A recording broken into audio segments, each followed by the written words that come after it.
That one. I don't think I now want it. Or did I want to go? I'm trying to remember where. Want to go back here? Oh, so grab the ice cream. That makes all the enemies stop. Probably didn't need that, but I'm only on 5 cargo. I wonder if I was supposed to get one a little earlier. I don't remember this, if I'm honest.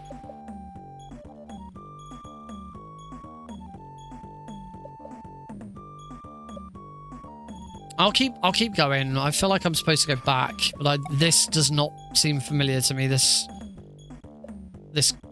crate. Did I just do like a really big... Oh, no, yeah, I remember now. I just did a really big jump. That was all. I think here I actually want to jump. Yes, now I remember.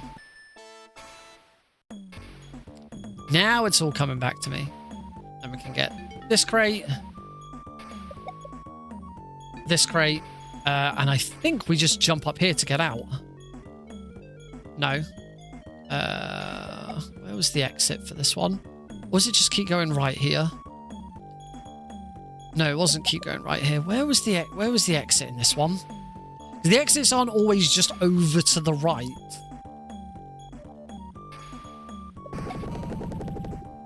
Is it this way? I don't think it is, because I'm now getting way more cargo. And I'm back here again. Where the... Oh, I'm going to die if I'm not careful. Can I drop down and... Oh, I can drop down, but I then drop down and die. Where is the exit?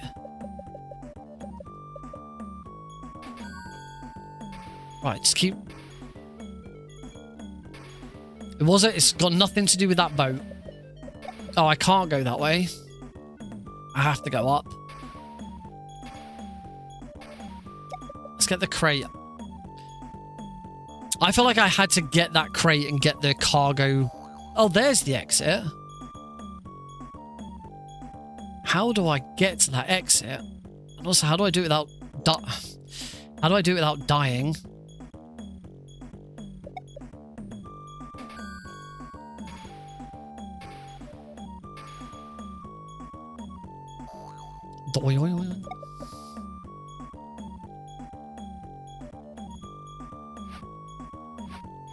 Don't need to worry about taking damage in here because there's...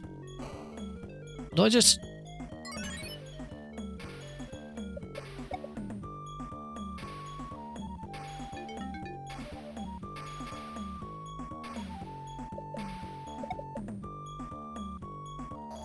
Oh, there we go. That was definitely an unoptimal one for what crates I got. So this dude has quite a bit of RNG, so we can't go down the gap. We can only shoot him.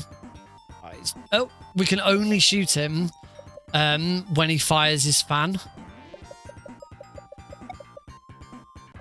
But when we do shoot him, it should be easier to get him. India. India is a weird level because there's these... the whole level changes as you go through it. We have to use these buttons to like change the layout. So this one is very much a maze. I think I can remember it. I hope I can remember it. We'll see. I thought I could keep going there. Don't recall coming... Went through here, but no, that's fine. Okay. Up. Back we go. No, it's not down there. No, I know where I'm going now. So now we change the layout.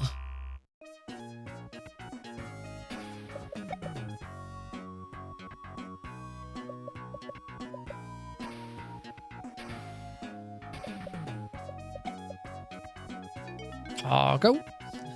Don't change the layout there. Oh, don't want to go up there. I want to go this way. Keep going this way. Don't die. Oh, no, up.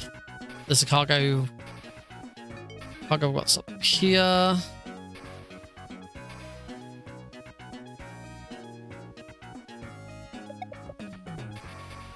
No! so thing is, I actually wanted to die because then it transports you all the way back here.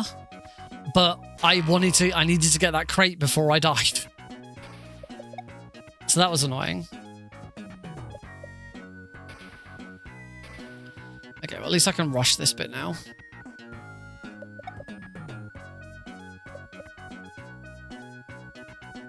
It's already been up.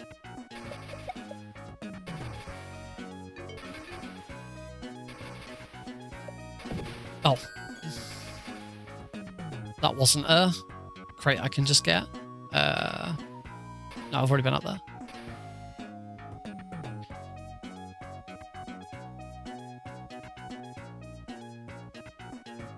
Right. So that was an intentional death. Because now we're going to go to here. Change the level layout and go backwards.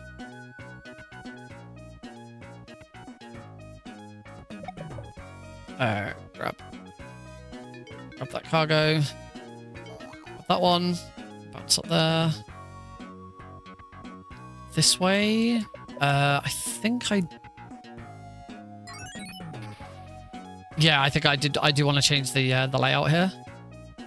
I don't think I've missed anything. We'll see what happens. And now I go backwards again. Yes, I remember this. Now go backwards. Down here. To get this crate. Back again. Now up here.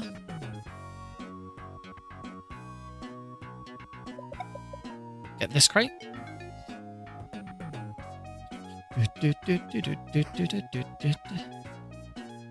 And then what? Yeah, it was change. It was this button.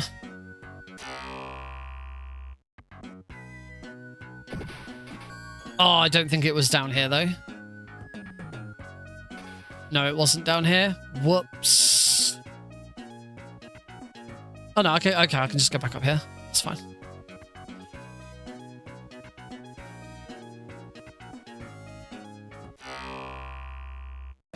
Back again. Up here. Push this one.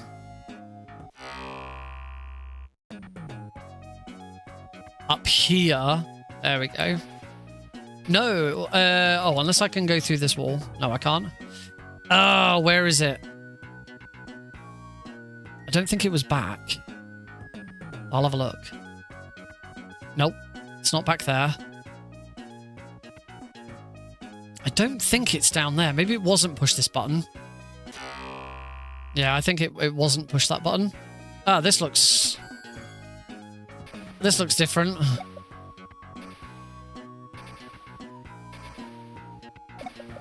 Yeah, this is correct.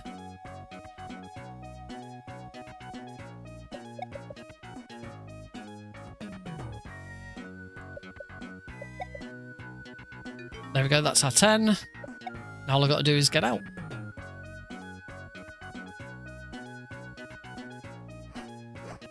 Oh, what? Was I really on, like, no health there?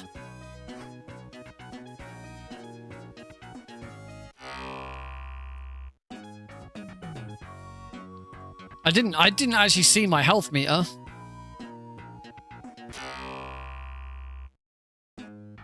Luckily, once you're through all of that, actually getting out here is not too bad. Alright, that one.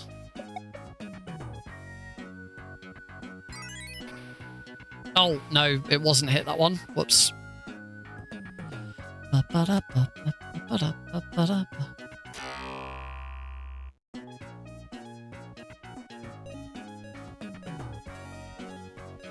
now we can just ignore all the enemies. Unless it was this. I don't think it was this way. No, this doesn't seem right. No, this is definitely isn't right. Oh, those spikes hurt like heck.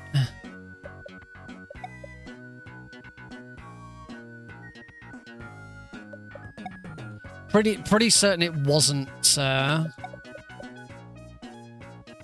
Pretty sure. No, I was definitely going in the right direction because I remember this room. Leave me alone. Oh God, what do I do now? Run! Then it's up here.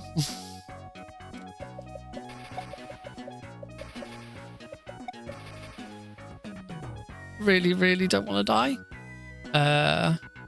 I'll just walk through here. Yay, did it. There we go. All right, boss number 6. Another magnet guy. Nice! And that was pretty easy. And Sea Duck 3. So I think the world record for this, I think I'm looking at 2nd place on the leaderboard right now, and it's 21:16. So the game would have already ended by now. If this was a decent speedrun. But this is only my 2nd time playing this.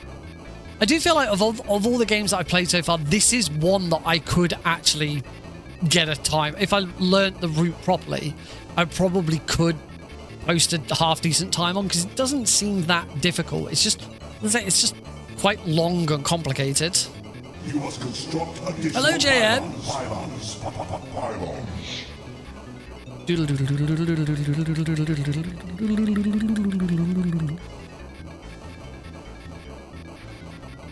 Let's see, I am not taking any... I was just about to say, I am not taking any damage, and then I took some damage.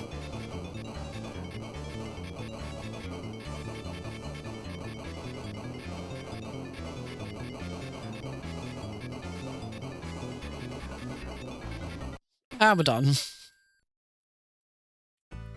All right, New York. Let's see if I can remember this. I do remember that I definitely want these. Take that one. Try and kill that bird. Boing.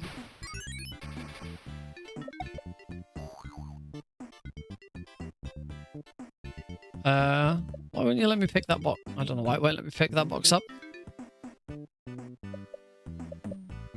Okay, I don't know why I can't. Oh, woo! It's an Eli. Because now I can get that. This is not familiar to... Nope, we do not go that way. That was not familiar to me at all.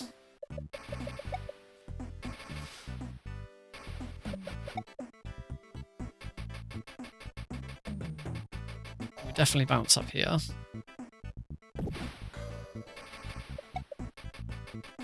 I've already done all of that. It must be up here. Oh, it's not down there. I do not remember going over these flame pits. I'm about to die if I'm not careful. Must have been it. Oh, it was in. Yeah, it was in here. That's why. I am invincible. Was it this way? This doesn't seem familiar either.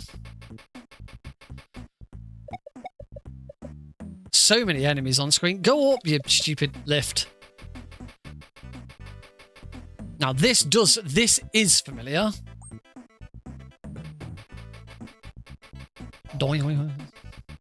This is the correct way. This is the way.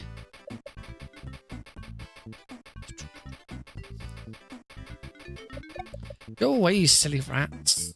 And then I think it's... Oh, nope. Yep. Grab that cargo. That cargo. No, leave me alone. No! No, I'm gonna die! No! No! It's the exit's right there. No, that's a game over. No. So, unfortunately, that means we have to start this level all over again and get all of the crates again.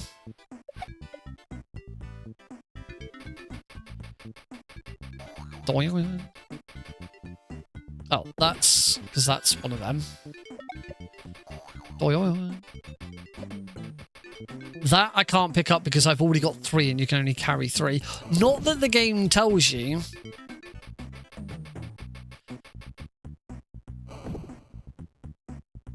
I'm sure once I was able to.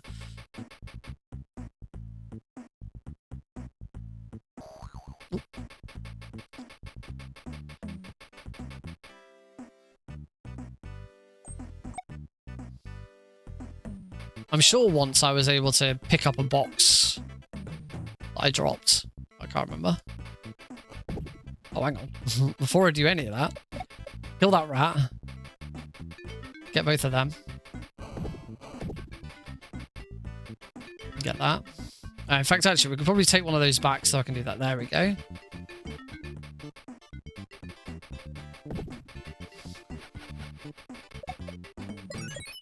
No, I can't get up there.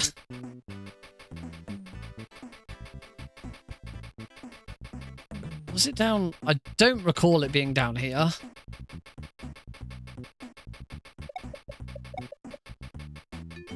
No. Oh no, I do. No, I do remember coming down here. We've got to wait for. We're gonna wait here.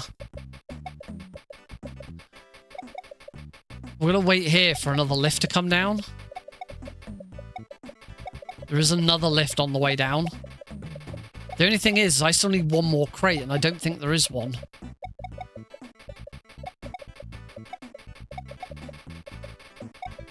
I also don't feel like that other lift is coming.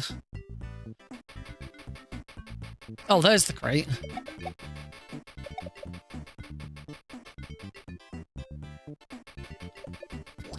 I knew I was going to die.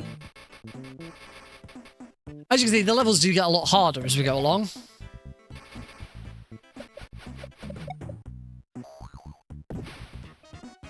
Oh, I got a speed. Oh, got a speedy thing. That'll do. Liquid. Hey, Deagle. Snake, did you like my sunglasses? There we go. Now this lift's come down because I've got because I went over to the left and I think I got the crate that was over there. Or because I killed Bagheera. I think some things happen if you kill certain enemies. So yes, this is this dude again.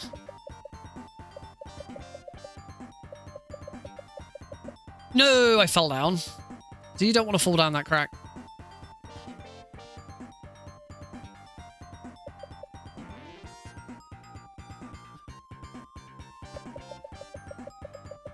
There we go. That's the easiest way of defeating that guy. Right, San Francisco. San Francisco was a rather annoying level. Lots of enemies. This bit. Where I need to now get that box and leave again. Again, I need to do the same thing here. Grab that box and then get over there before that goes.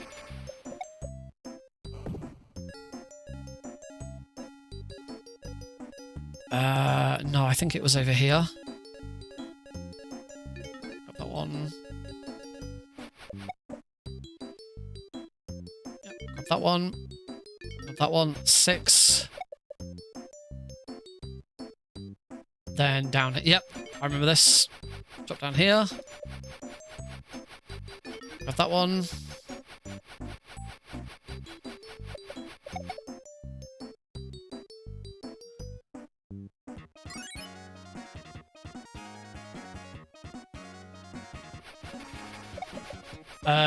I've only got 8. I'm missing 2 crates. Oh. And they weren't down there. Yeah, I don't quite know why there's a massive fissure in the customs office, but yeah, nobody seems particularly bothered about it.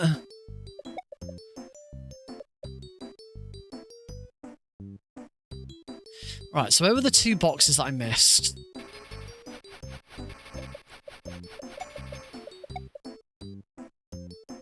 Quick!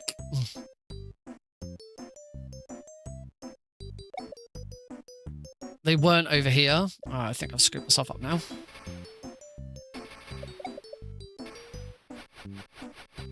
Oh, this is going back down. No, I'm just going to die again. There's so many enemies on screen. It's really annoying.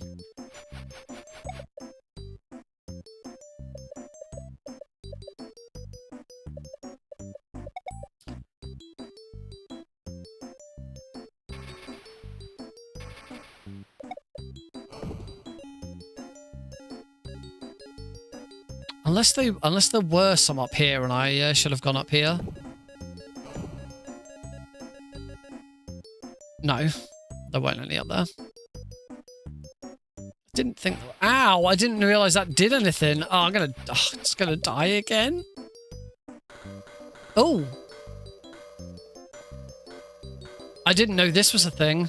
Oh God! Oh, I'm going so far back. I'm just gonna die. There we go, and I'm dead. Oh. I told you San Francisco was an awful level.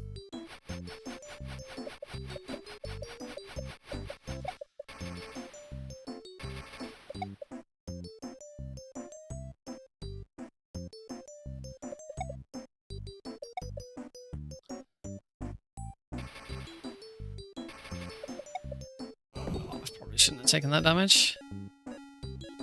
Right, go, go, go, go, go.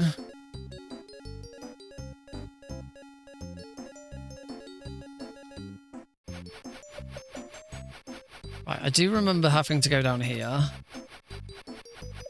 Unless there was... Oh, there's one there.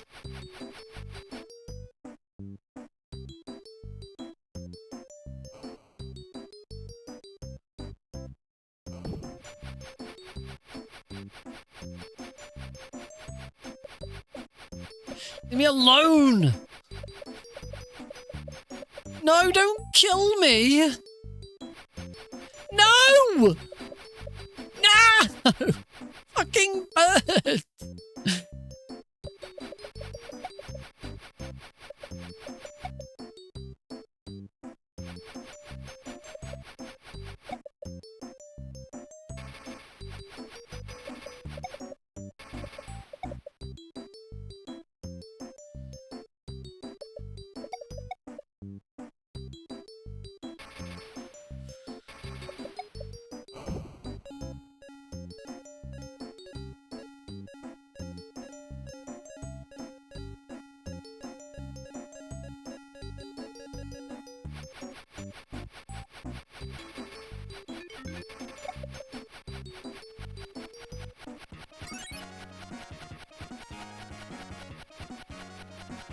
Whee! Okay, done.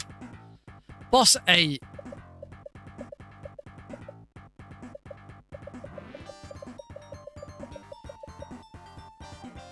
Just gotta wait for him to toss his... There we go. Done. Alright, Sea-Dock 4. We're nearly at the end, folks. We're actually very close to finishing this. We've got Sea-Dock 4, then we've got the Pirate Cave, and then we've got the final boss. Which means we are now done with standard gameplay. All the gameplay from now on is in the plane.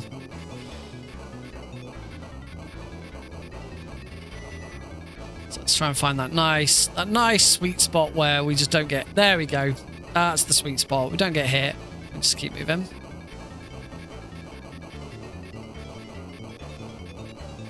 As I said before, I do feel like this is one of the games where if I actually put a little bit of time into it, I could probably submit a half decent time. Because it's not that difficult. It's just knowing the route for each level, because the levels are a bit of a maze.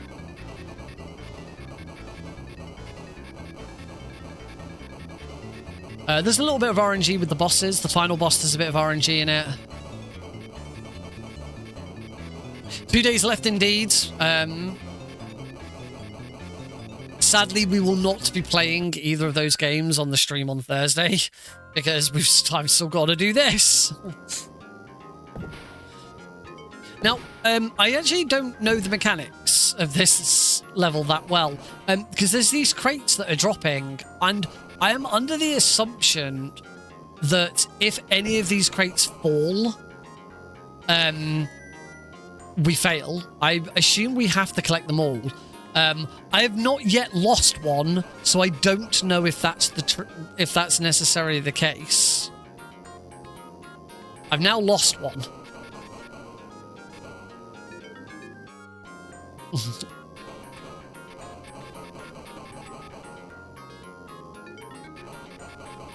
I also assume that it might be the case of we need to collect a certain number of them. So if I miss any, we're going to lose time because I've got to keep going. But I don't actually know what the purpose of them is.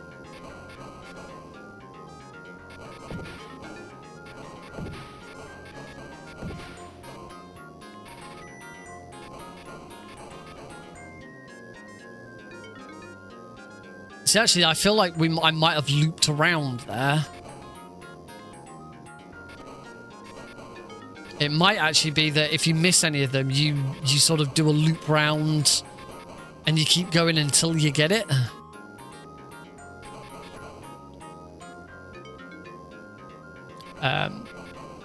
You can get an instant kill in here if you like hit too much of the structures. It is an instant kill. You know, so if you drop down or down into the floor, into the ceiling, or like do a head-on crash into something, but that's quite difficult to do.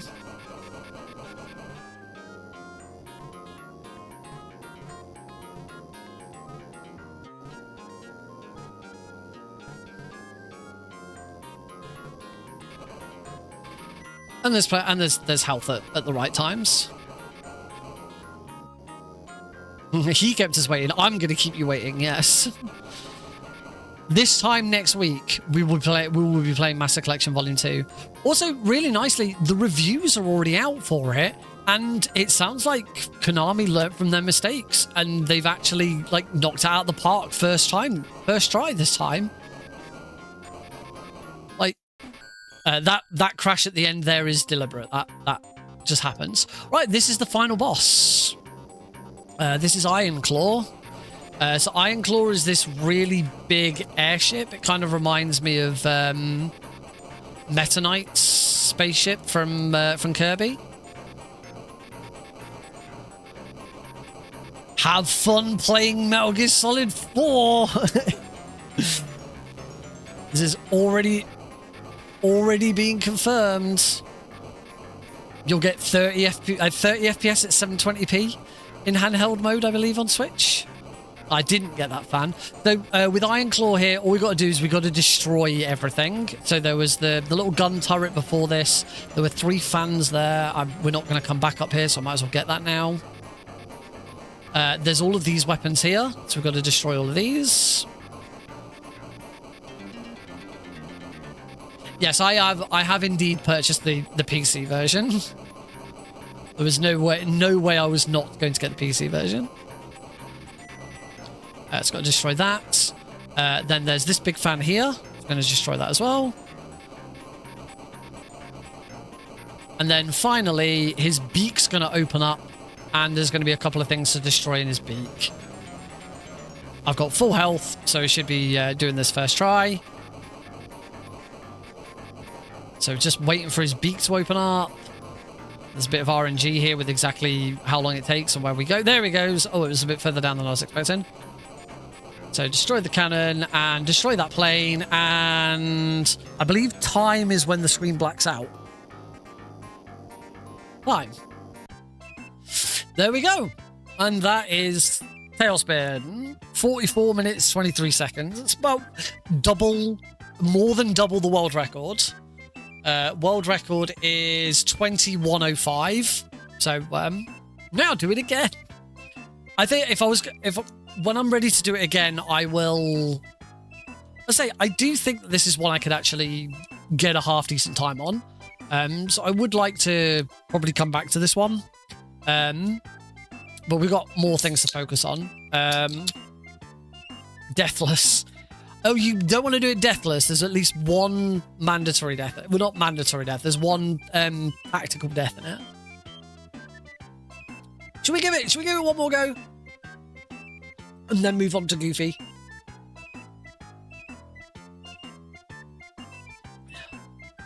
Go on. Let's give it one more go. This is definitely one of the games of all time, yes. I'm just going to double check the rules. Timer ends on fade out after defeating the Iron Claw. Cool. So let's give this another go then.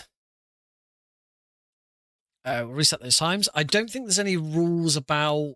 Yeah, it's just beat the game. There's no rules about you have to show a reset or something like that. Because there are certain rules in some Genesis games on emulator that you have to show a hard reset before you start. I don't quite know the reasons for all of that, but it's just one of the rules. All right, let's give this another go then. And I'm going to turn some fans on. Alexa, turn on the fan. It is very warm. Oh, my fan behind me is actually facing the wall, which is not very helpful. I don't quite know why it's facing the wall.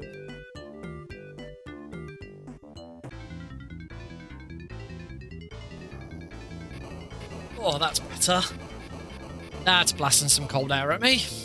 All right, let's do this. Let's give this one more go, and then we'll move on to Goofy.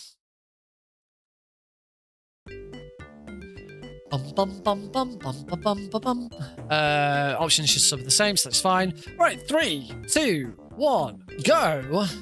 Start. The double start. All right, and we're off. Take the damage this time. Get that car going now. Go under the water. Go on, Baloo.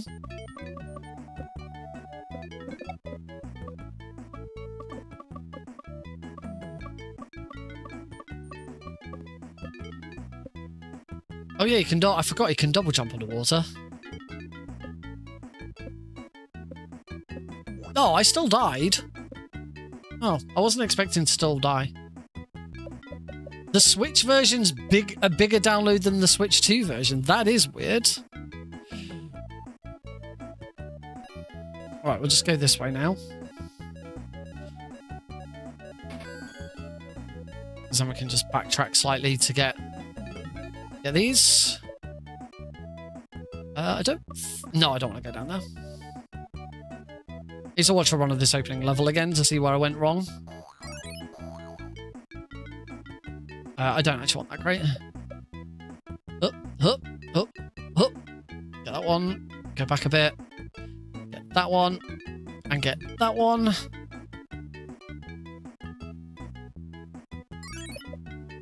No.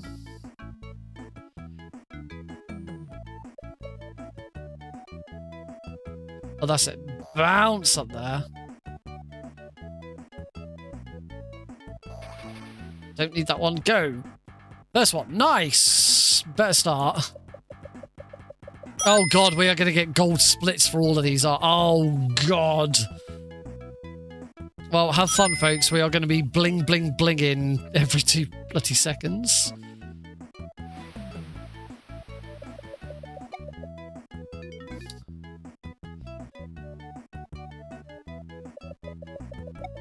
Die.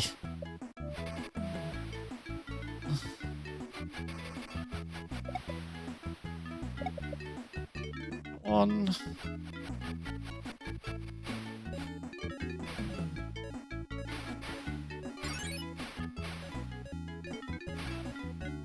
Oh, no, we want to go back this way.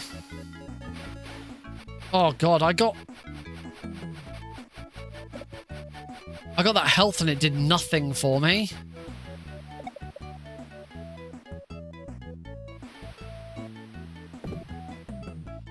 Oh, there we go. Phew, I got more health. I want to keep going all the way down. Oh, there's cargo there. Let's get that one. Now we go this way. Don't think I need that anymore, but we've got it. And then we just need